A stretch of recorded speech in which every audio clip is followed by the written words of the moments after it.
Ay, kulay pink pala siya mga kosa. What's up mga kosa? It's Red Sinedo. May papakita pala ako sa inyo. Dahil binigyan tayo ng regular shop ng basketball shoes from TikTok. At tara, samahan nyo ako. Unboxing to. Alam nyo ba mga kosa, dati pangarap ko lang makabili ng shoes. Nag-iipon pa ako. Pero ngayon, bless tayo ni Lord para mabigyan ng libreng sapatos. Ganda ng box mga kosa. Napakalinis tignan. Meron pa dito sa gilid. Where there is a cord, there is regular. Kaya tara, tignan natin tong basketball shoes na to.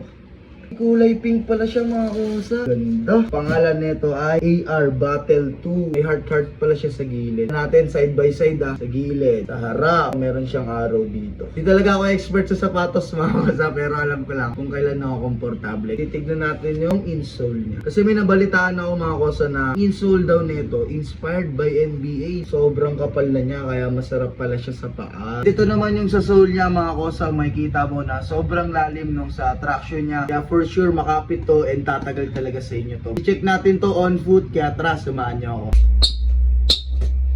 Nung nasuot ko pala siya mga kosa, sobrang solid ng heel and ankle support niya. Parang may bubble sa ilalim pag naglalakad ka. Mga kosa, na-testingan natin yung Austin Reeves Battle 2 from Regular Shop. Maraming salamat po. And sa mga gustong umorder dyan ng Austin Reeves na to, yan lang yan sa yellow basket ko. Ano pa inaantay nyo? I'm Red Sinedo. Peace! I'm out!